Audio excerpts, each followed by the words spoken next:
For our next panel, Modern Approaches to Environmental Stewardship in Indiana County, I am pleased to announce our moderator, Josh Krug, AIP, Deputy Director, Planning and Section in Indiana County Office of Planning and Development. Josh, thank you. Oh. Thank you. Thank you. Thanks everybody for coming today. This is the 8th summit, as we've all heard. I've had the opportunity to be involved pretty directly with all of the summits, and this seems like it's going to be as good as any of the other ones. And we've got a great crowd here, so thanks for taking the time to be here. Thanks to the committee. They've worked diligently over the last several months to put this together. I'd echo what Byron said, and mentioning Commissioner Hess and her leadership on this. I want to thank Byron, for his support, of the planning section and in our involvement with the Sustainable Economic Development Task Force, which includes this summit as a big ticket item year to year. But also, I wanted to note, I don't think it had come up yet in discussion yet today, that there is a report document that was completed in 2018 that helped to provide a framework and some recommendations, a guide for the Sustainable Economic Development Task Force as it moved forward. And one of the big items in that was actually a recommendation to do these summits. So it's good to see that these are still happening. But we also, in the planning section, we look to monitor the progress on that report. And we do have a committee as part of the task force that's been meeting somewhat regularly. It's kind of a big project, but we're working on kind of updating the existing action items and putting together kind of an update report. And I think that at some point in the relatively near future, we'll be excited to get back out with the community and kind of recalibrate, maybe do a new report for the task force. But at any rate, really excited to be here as a moderator for this particular group. There's a whole lot of great presentations throughout the day. And the title of this session is Modern Approaches to Environmental Stewardship in Indiana County. And we did unfortunately have one of the panelists drop off, but we've got two great presentations and presenters here. The two topics that they'll be discussing more particularly is stormwater management and streambank restoration, as well as aquatic restoration, so to speak. In terms of the stormwater management for Indiana County and how relevant that is currently, and in particularly to me and the planning section, the planning office, and the county, we're working on our Act 167 stormwater management plan, which is a mandate from the state and the Department of Environmental Protection. It's a two-phased process. Some may recall phase one was actually an extensive project, and it was complete in 2015. So it has been 10 years. But in the interim, we've done a lot of work to get to the point that we're at with phase two. First, we had to get it funded. We worked with the Army Corps of Engineers. They did the modeling effort. We're now under contract with HRG, Herbert, Rowland, and Grubic, and Ben is here from them, and will be presenting actually that we're under contract to help finish the phase two document. In phase one, they identified problem areas and where we maybe need to do modeling and those types of things. In phase two, ultimately, there will be a model ordinance that comes out of that, as well as ways to address the problem areas, and Ben will elaborate on that. So it's really exciting to be here and discussing that.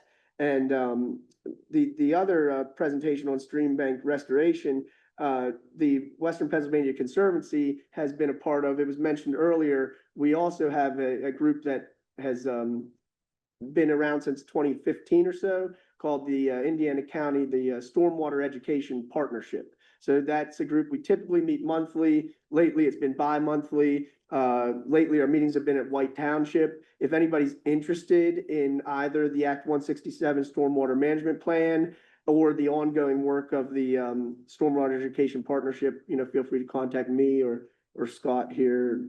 We can talk after. Without further ado, I'd like to introduce our panelists here.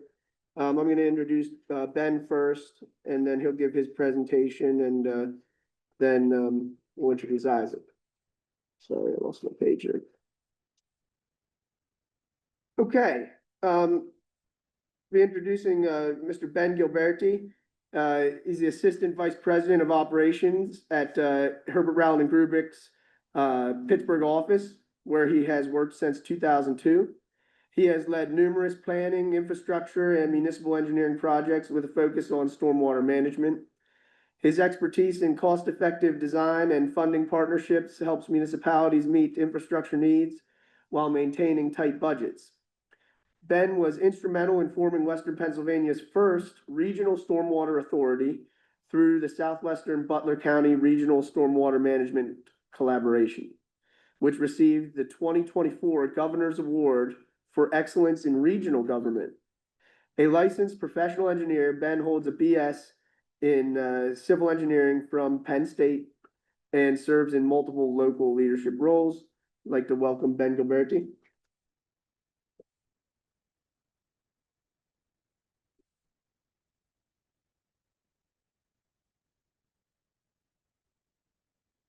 Thank you. Thanks for the opportunity to present, and we're going to mainly talk about stormwater today and the county's efforts, which Josh kind of highlighted. I'll go in a little bit further detail with questions at the end, so I'm always up for stormwater questions.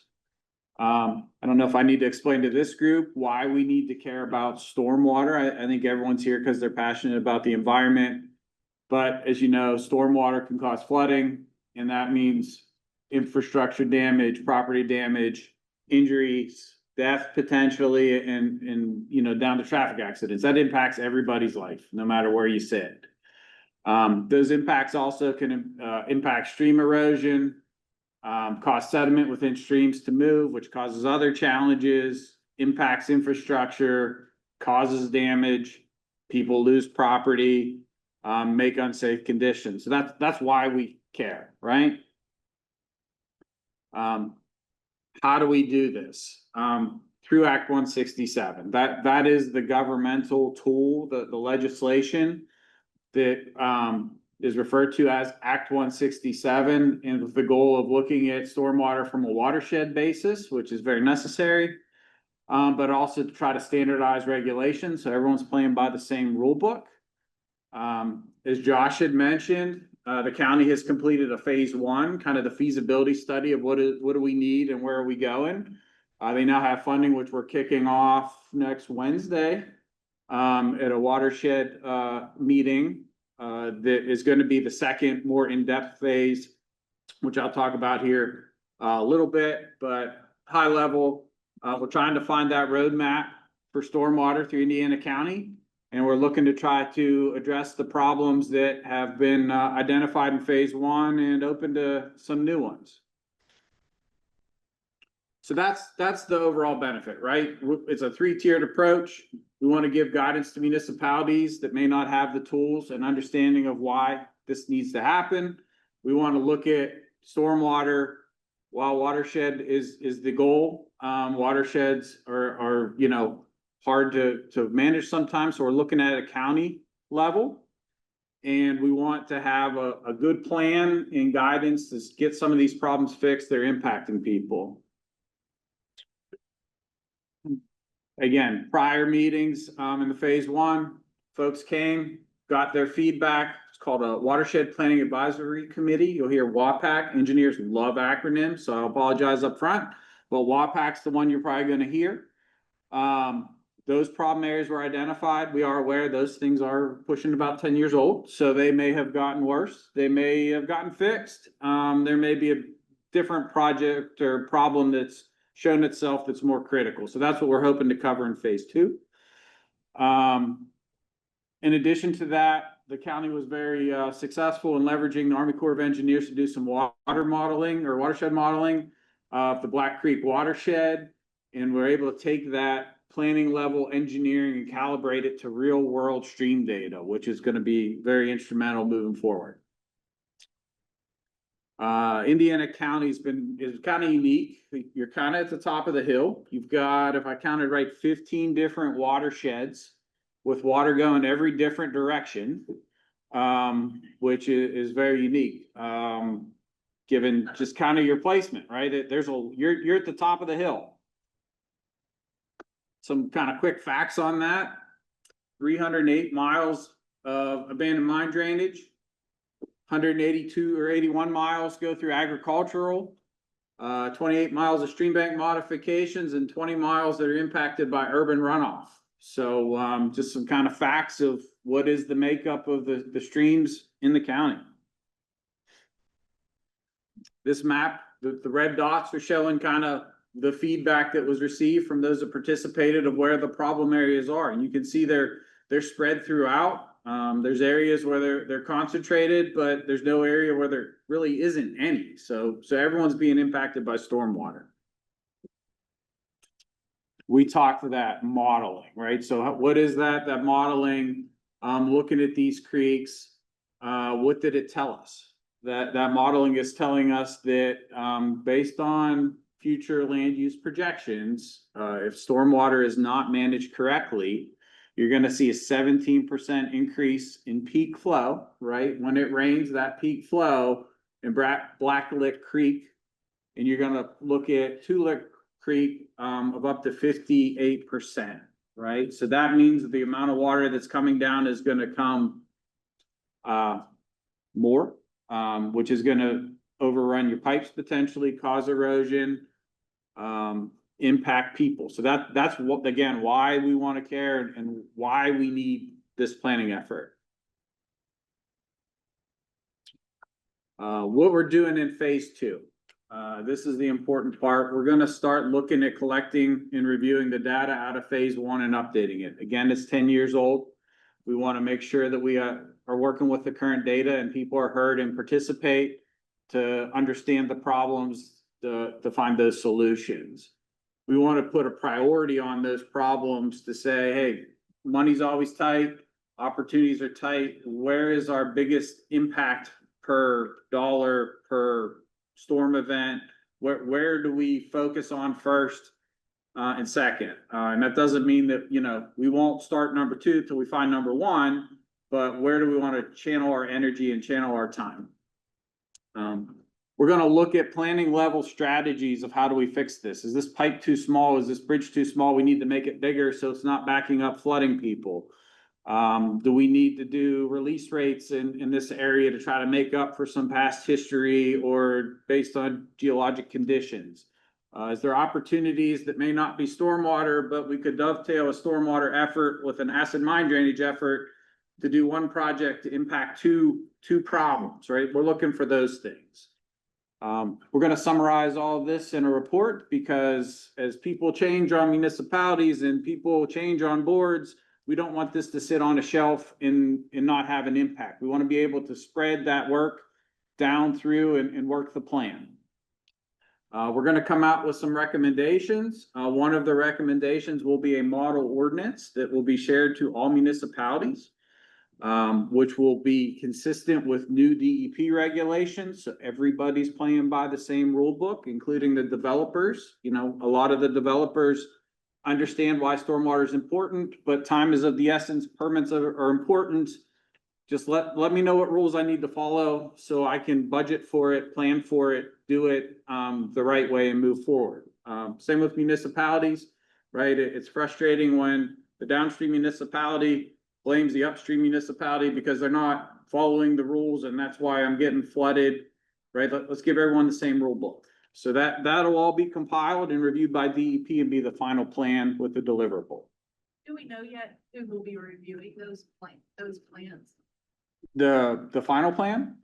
No, when it's implemented, when the plan is completed, who's going to be doing the reviews to make sure that everybody's following those rules? That Is that part of the process? that'll be part of the process. Again, you can get everyone to the table, but you can't force everyone to participate, but it's gonna be there. And just think of the cost of every municipality in Indiana County having to write their own ordinance by 3 different engineers. It's gonna be here's a template. You're gonna be allowed to choose your own adventure in these areas, but these areas this is how you have to do it. And it's gonna be consistent with the permits that DEP has to follow anyway. So it's gonna get everybody similar.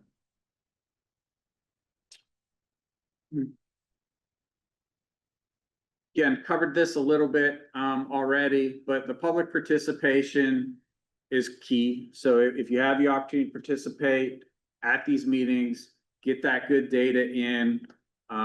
We actually have a QR code at our booth that we're kind of testing out for Wednesday's meeting that should get you to a GIS application where you can pick on the map where your problem area is. With a brief description, I would, if you have one, would love to see it just to kind of test the system before Wednesday, but a very good way to compile those areas. Kind of high level stormwater, what we'll see will be in the plan, right? I think this is a good graphic of kind of showing the life cycle of your forest, your field, your pristine area. When the water falls, some of it runs off. Some of it gets sucked up by the vegetation. Some of it soaks into the ground and some of it evaporates. And when you have a very wooded area and a very natural area, the percentage that runs off is much lower than the percentages that go in. As you start developing, right, you start seeing that runoff unmanaged increase because there's hard surfaces, there's roofs, there's pavement, gravel that promote more of a runoff than a soak in. So we're looking at having aspects in there that's going to promote when development happens that tries to mitigate that runoff and manage it correctly. It's even worse in urban areas that, you know, are mainly covered. Think of a city, it's all concrete. How do we still promote? There are ways to do that to get the water back into the ground so it's not just going right through the creek. And then more dense urban development you have, the more runoff you're going to have versus the evaporation and infiltration. How are we going to promote this? Everyone loves green infrastructure. It's great. The truth is green and gray infrastructure need to work together. So your green infrastructure, you know, the good plan, a bioretention, riparian buffers that we're going to talk about here shortly, wetlands, rain barrels, all of those things are great and are part of the plan.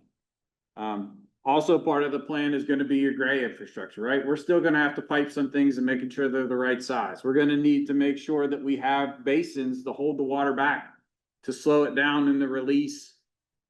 So we don't have that peak that I talked about in the modeling from the Army Corps, you know, gutters and discharges at controlled points. We're still going to have them, but we want to make sure that they're working correctly, they're maintained correctly, sized properly, and use good engineering practice to do them. Project timeline, we kicked off this fall, so we're just at the start of it.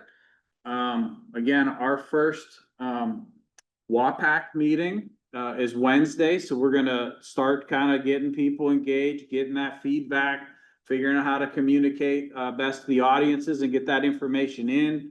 Behind the scenes, we're working with the county to review the data in phase 1, see if we need to make any changes. Looking at you know, spring, we're gonna look at existing stormwater controls across the footprint, see where we're working at and see what could use some massaging and improving and some unique things that you're doing here that are great and we want to maintain. Spring, we're going to be looking at the stream problem areas. It'd be a great time to get out in the field and look at some of those with the leaves down and not greenery. We're going to be able to see things and find things and see that erosion. Let's hope for not a lot of snow like last winter. Let's hope for a little bit of a not white winter spring. Model ordinance be starting to be developed in the spring. Review the plan spring, summer with hopefully final delivery next summer, pending DEP's review. So that's kind of the game plan as we sit here today in the playbook for success. So the ultimate question that I always like to end is like, what is in it for us? What's the final benefit going to be? And again, we had talked briefly, that consistency among stormwater regulations is key, right? Everybody's playing the same rule book. Everyone's pulling the same direction. That's when good things happen. So that's going to be one of the biggest things here. The other aspect is this is the roadmap for the county of how to deal with stormwater. Like this is kind of our playbook of what we're going to do to make this better. And we're going to try to utilize that watershed model, right? That's a very good model that could save project costs. As an engineer, we have to do H&H modeling, the size of culvert, size of bridge, look at stream restoration. The county has already done that for us. So that's going to make projects more affordable. That's going to be less engineering for us, but also have data that's already been approved for DEP, which may help shorten permit times, right? So that's going to be out there that, again, is a tool to help make these things more affordable.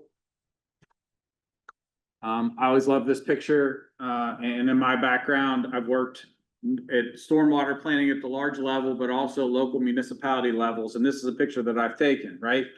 This is the school bus dropping kids off during a flood event where the water's cresting and eroding the roadway. Like these aren't good situations. These are real public health and safety issues.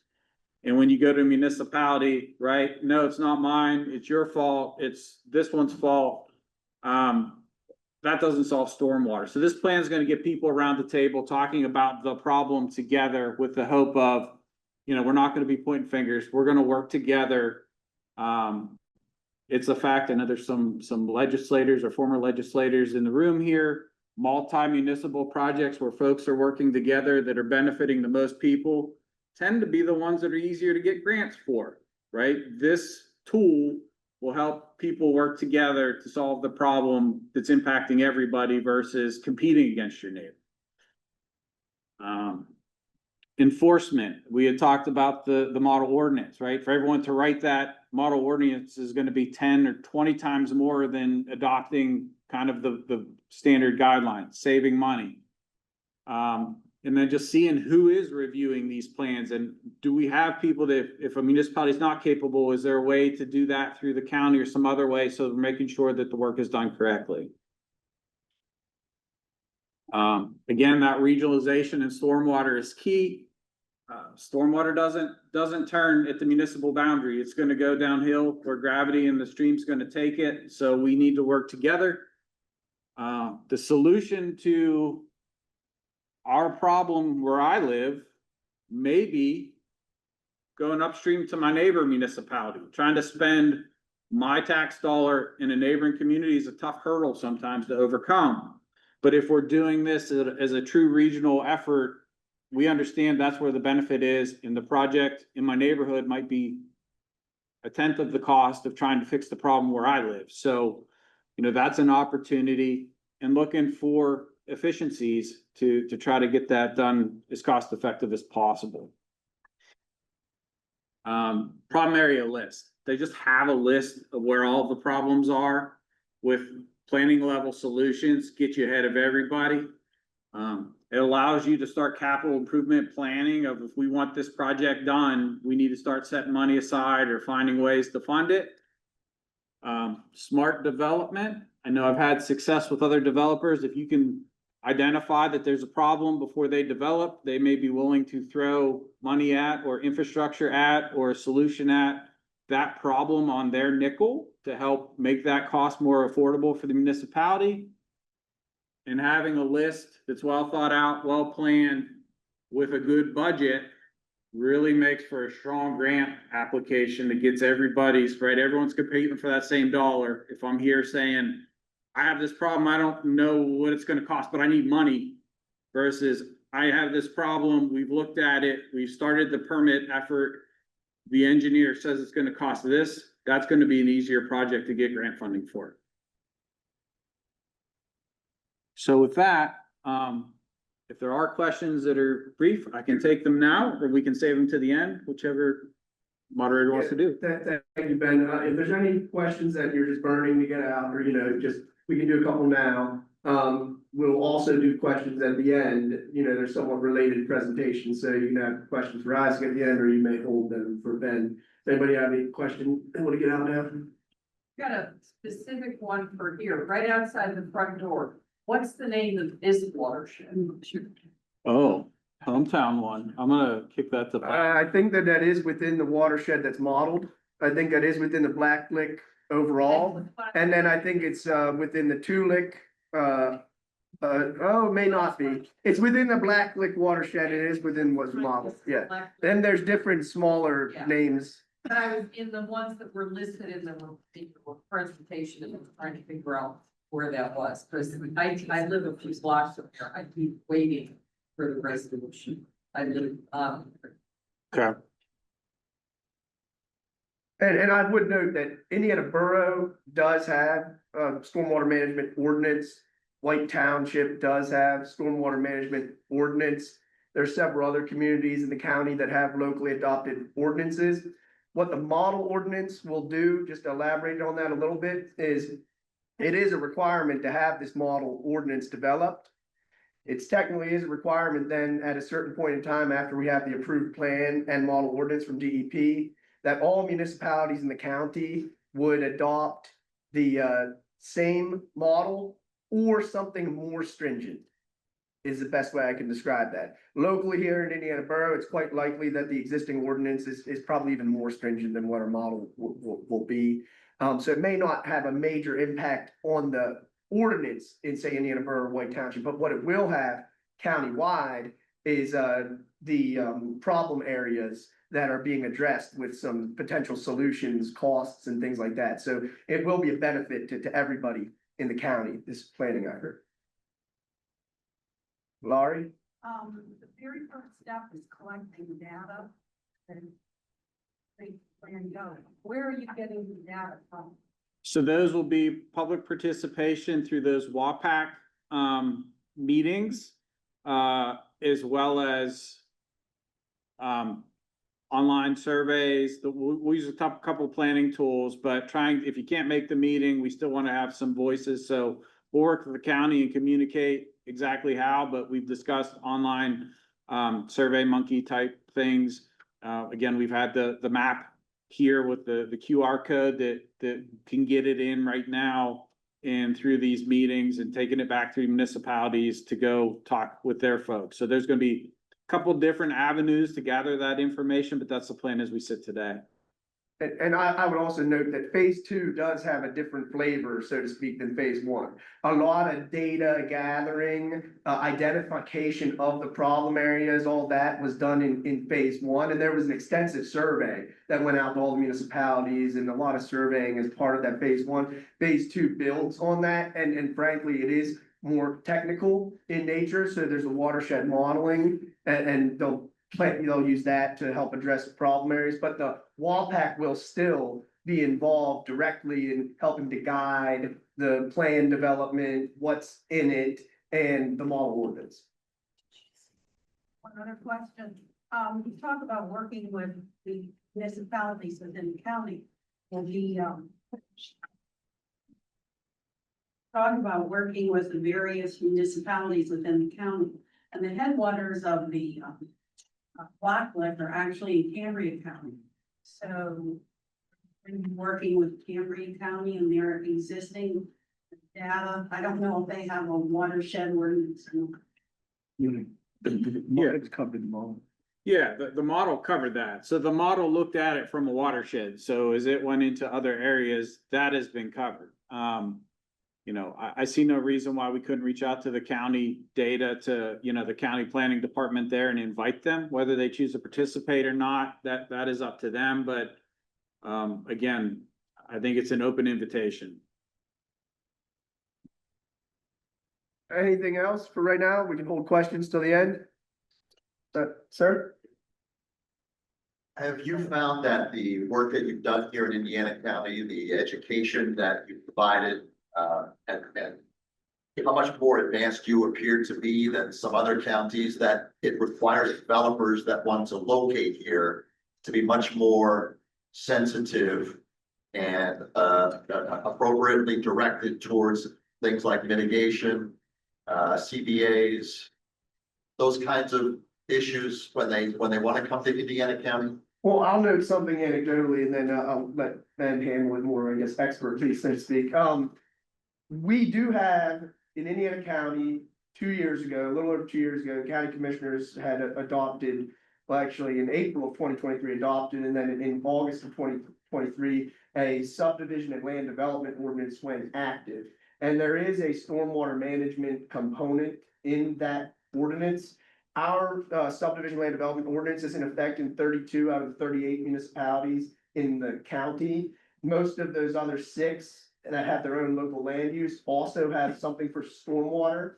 So to that end, prior to that ordinance being in effect, there was truly outside of state and federal regulations for larger type projects, for those, middle of the road type typical land developments, there was no stormwater controls.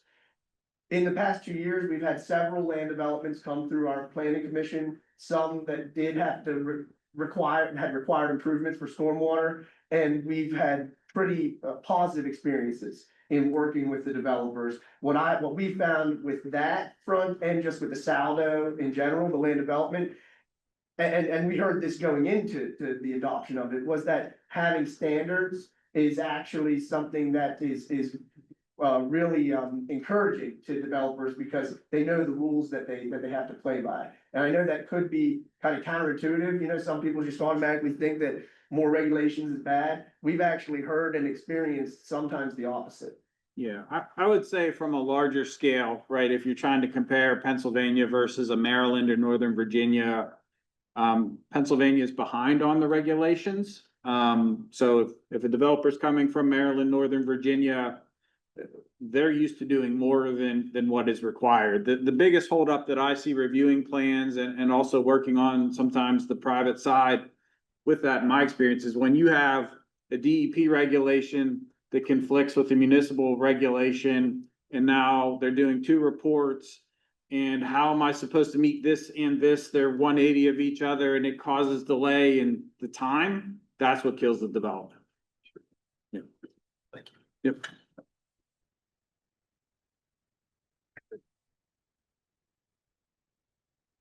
We're gonna bring up our second presenter here, Mr. Isaac Thompson.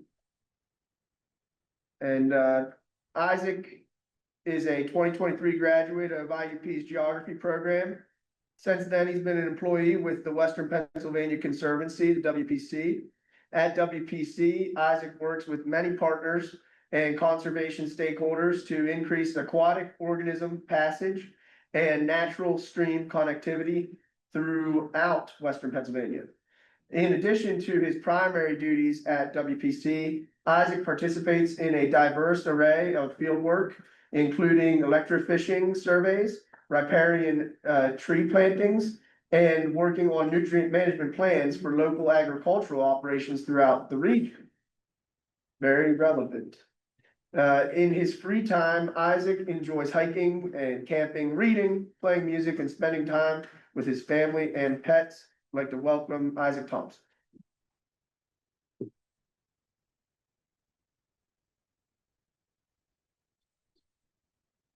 Good morning, everybody. Real honor to be here. Real pleasure to be able to talk to everybody here. I'm on my 3rd cup of coffee, so I start talking fast or getting excited, and someone just yells, "Slow down," or "Speak up," or whatever. Also, if you have any questions, you can shout them out while I'm going. Keep me on my toes. So we can just get right into it. So like Josh said, I am a 2023 graduate of IUP, the geography department. And I was one of the real lucky ones that got hired on right away at WPC in July. And so not much downtime in between then. If you haven't heard of the Western Pennsylvania Conservancy, you have now. We work to restore exceptional places and restoration projects to protect healthy forests, wildlife, and other natural places. The Conservancy creates green spaces And gardens, you've probably seen them if you drive into Pittsburgh. There's a lot of median gardens and other community gardens. And then we also have been tasked with preserving and maintaining falling water, the Frank Lloyd Wright masterpiece. More specifically, I'm part of the watershed conservation program. We are actually primarily officed right here in Indiana, on Philadelphia Street. We work with watershed groups and different partners to assess waters and do other biologic surveys, and then other restoration projects. Restoration projects is bolded because that's what I'm going to be talking about. So I'm going to be talking about 2 approaches to watershed restoration. There are more than that, so I don't want to, confine this, but we look at restoration projects and we decide, do we want to prioritize quality or quantity? So are we wanting more habitat or better habitat? And then I say, why not both? So 2 things we're going to be talking about today. First, it's going to be AOP, that's aquatic organism passage. We're going to be restoring habitat, giving organisms more access to habitat, and then restoring riparian habitat and functionality through riparian plantings. So touch on this a little bit. What is AOP? We also use acronyms here. Aquatic organism passage. This ensures connectivity within watersheds for aquatic species. And we want to focus on sustainable interactions. Primarily, what we see is between roads and streams. I'm not sure if everyone here knows, Pennsylvania has more stream miles than any other state in the contiguous United States. We're only second to Alaska.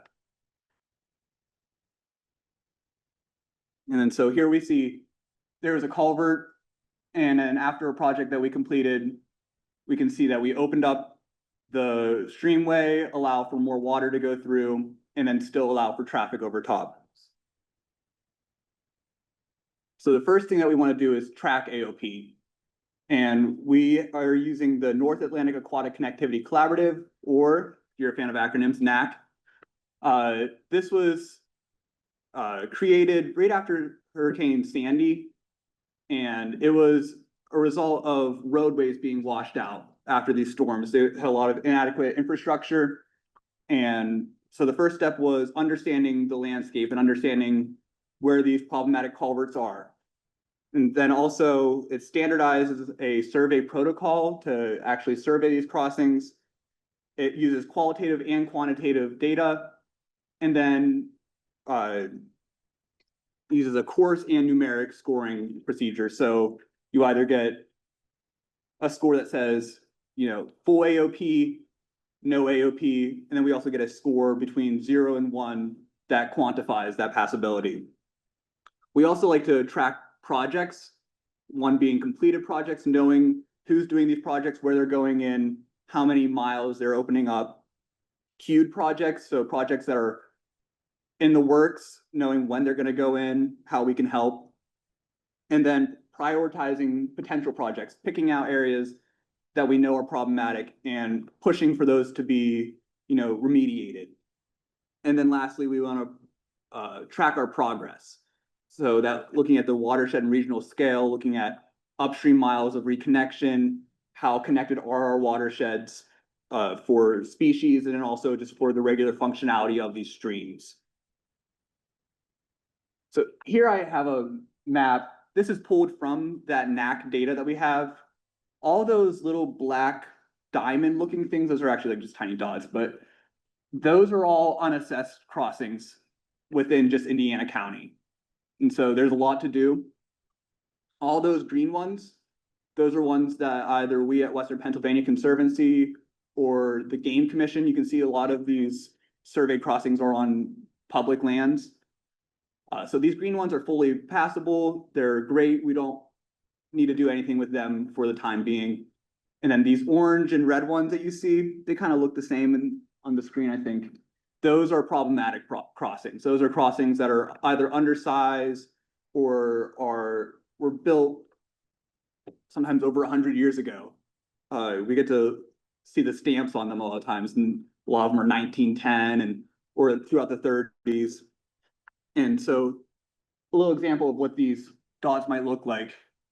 These are crossings throughout Indiana County. We can see these are primarily culverts, sometimes multiple culverts in one crossing.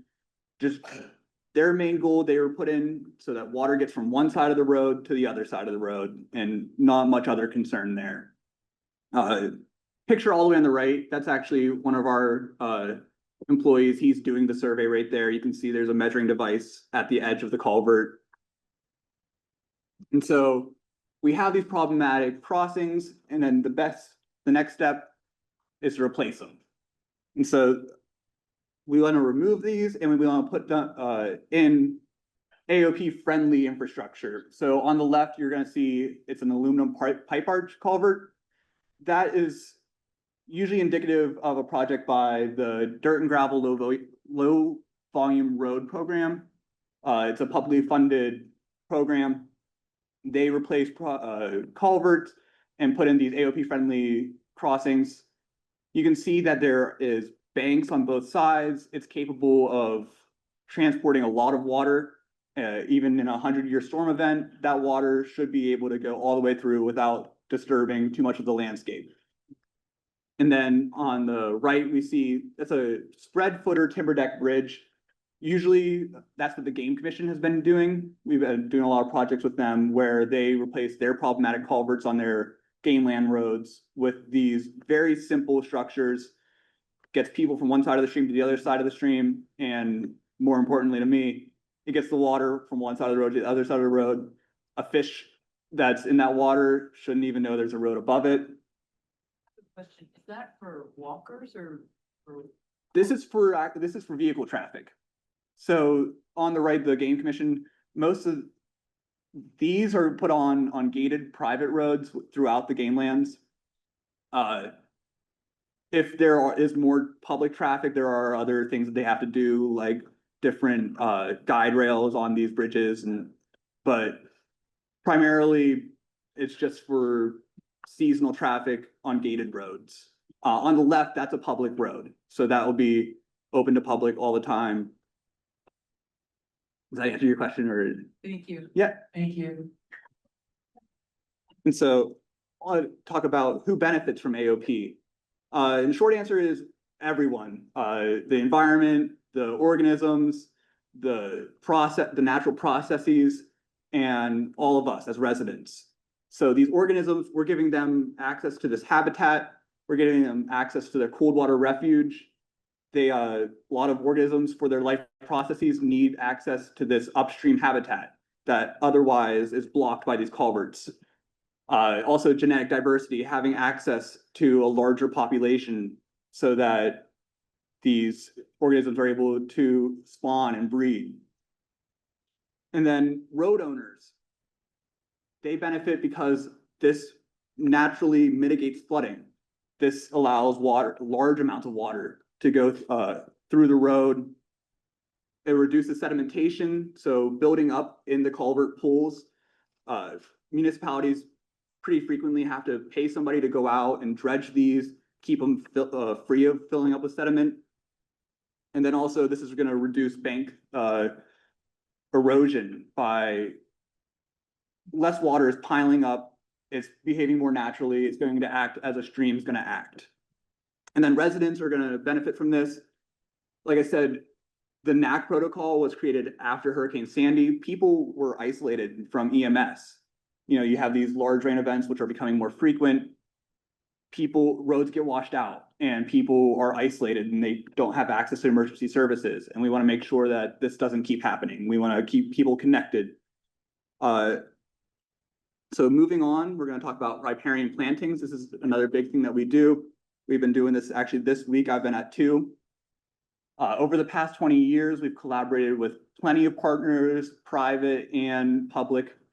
We have coordinated outreach, education events, and then they promote protection and restoration. So far, I think last year, we reached our 100,000 stem in the ground. So that was a really big accomplishment. We were really excited to do that finally. And then over 200 sites, over 370 acres. This is throughout the state, but plenty in Indiana County as well. Here you can see this map is from last year. It doesn't have the plantings that we did this year. You can see we have a bunch in Indiana County and a few that aren't even on that map because they were on Tuesday this week. So I'm happy to report 500 stems planted in Indiana County just this week. And I seen a few people in here. I don't know if he's in here right now. We've had a few volunteers from in this room actually just this week, and I've seen other people who've been at the plantings over the last couple of years here. And so it makes a difference if you show up and come plant some trees, and we're always happy to have more people, more hands, more trees in the ground, you know? So these riparian buffers make a huge difference. Even small backyard ones to larger ones that are within, you know, vast fields. We've planted up to 5 acres sometimes at once.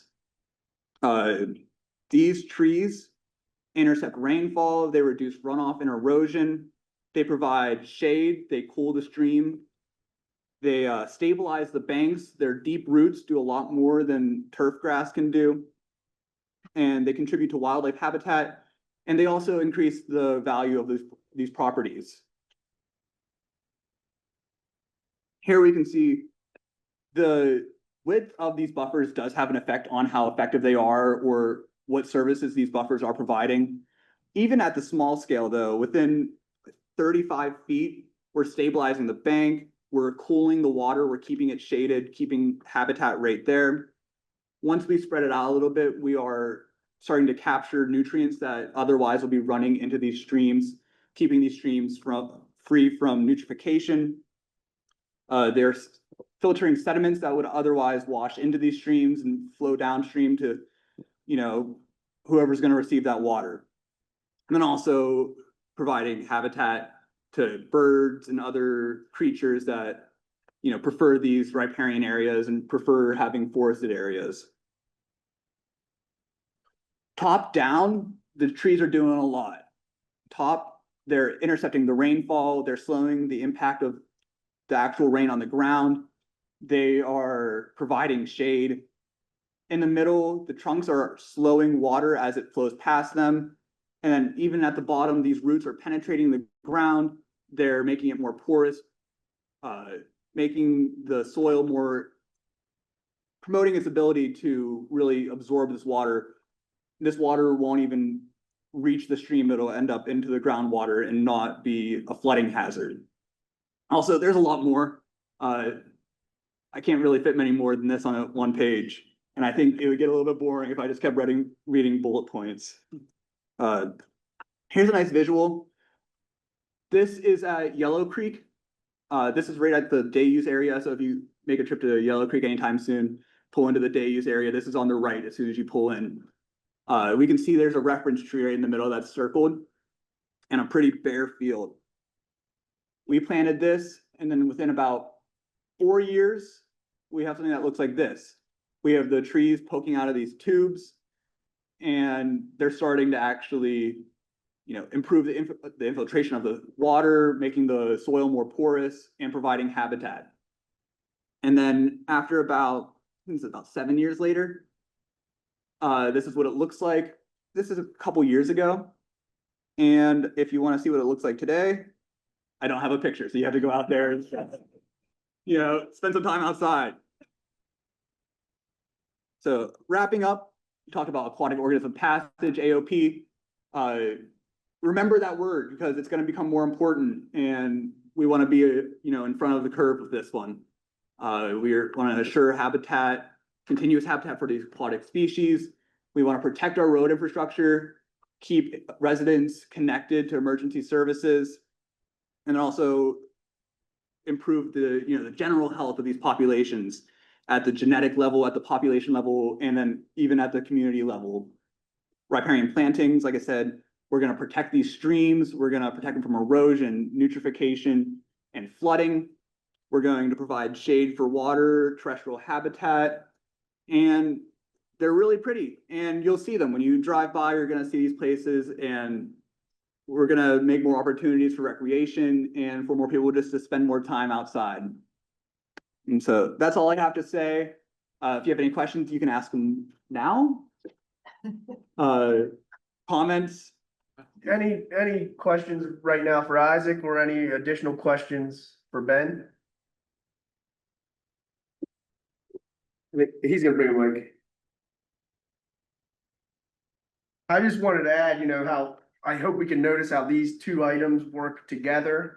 How they relate to economic development.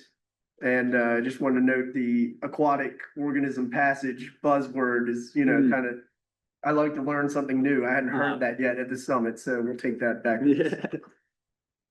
I just wanted to ask if you maintain those riparian areas after they're planted to encourage, the most success for the trees and things that are planted? Yeah, so I think generally riparian plantings, they look for a success rate of about 75%. So hoping that if we plant 100 trees, 75 of them are going to survive. We strive, Alicia Trexler is in charge of this usually. She strives for 100%.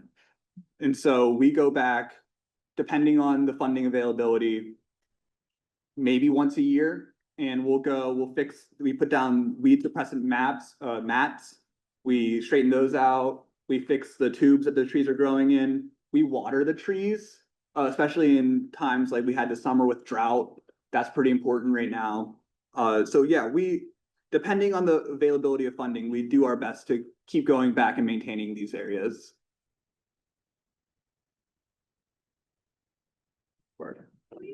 Any high quality, high value watersheds here in Indiana County? Do you know? I'm not. And is it possible to get them? Like if we do all of the improvements that are happening in our watersheds here, with the acid nitrated cleanups, is it possible to get high value, high quality watersheds?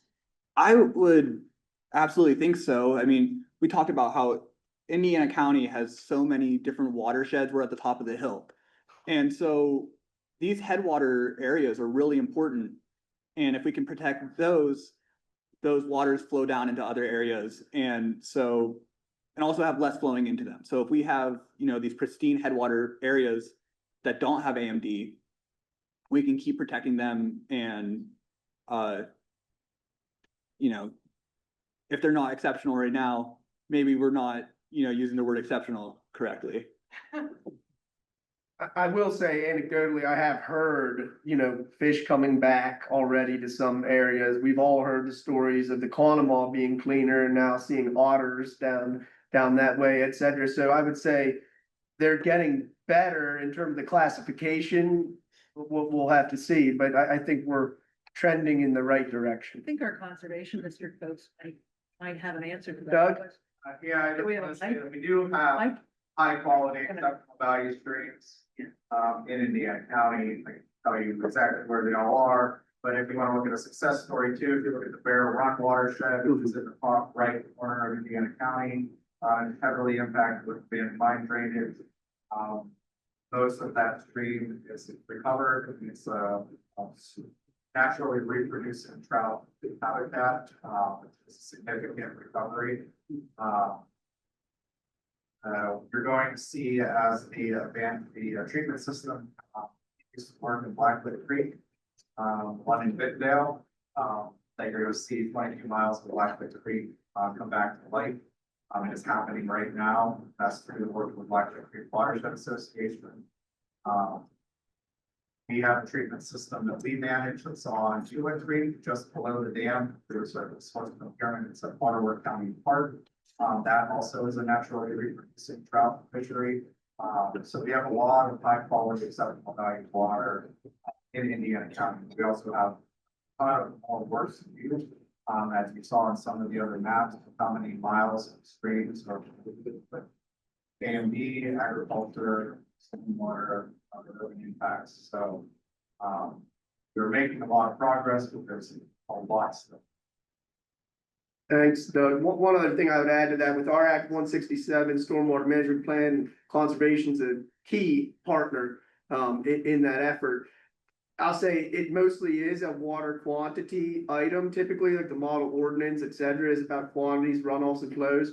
But we have made a concerted effort in both the phase one, but also in our approach to phase two to include water quality, and have a discussion of BMPs and things like that. So the water quality is critical.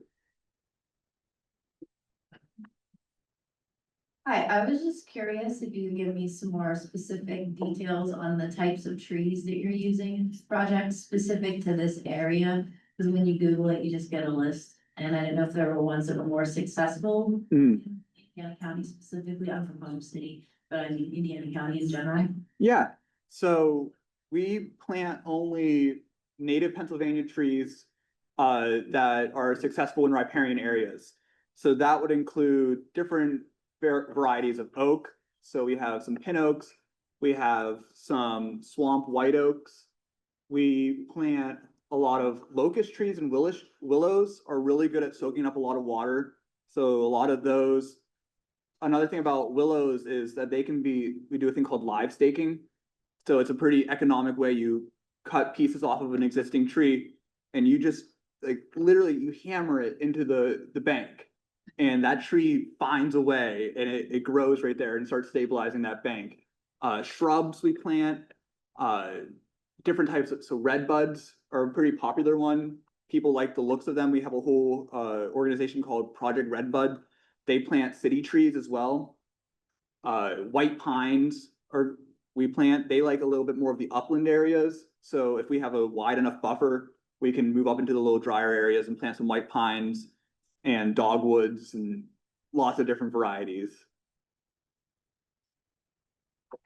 Laurie? Will there be a collaboration between what you're doing, your work, your data, and our stormwater ordinance that we're going to work on?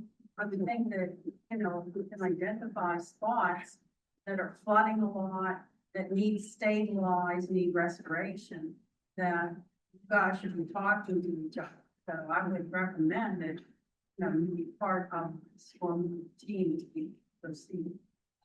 Yeah, so the person at our organization that heads these riparian plantings, Alicia Trexler, she sits on the stormwater. Yeah, Alicia's on the stormwater education partnership, and problem areas were identified in phase one, many of them this type of category, and then the WPC's on the watershed planning advisory committee.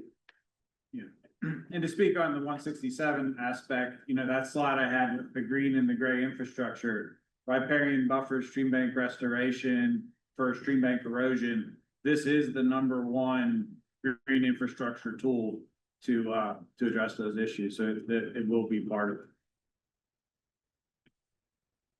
it. Any other questions? Round of applause. Thank you guys. I'm gonna hand it over to Commissioner Hess. I think she has a couple housekeeping announcements. Thanks, Josh. And okay, so I want to see a show of hands. Who of you here knew what the word riparian meant before today's session? Okay, that's a good people. And I'm always reminded, now I have a water resources management background. That's what my major was in Penn State College of Ag Sciences. So I knew about riparian buffers and so on. But I always cringe when anyone would say riparian. I even asked Scott to change it to stream side on the program because we want to use less jargon and so on. But I always get a laugh out of riparian. Now, who saw the Keeping Up Appearances episode of Riparian, the Riparian Entertainment? Okay, all right, I'm glad. It has to do a lot with water and disastrous consequences of having your stream side suffer. So anyway, if you get a chance to watch that, I really appreciate the panelists. Their knowledge is incredible. These are such important issues for our community. So let's have another round of applause for our great.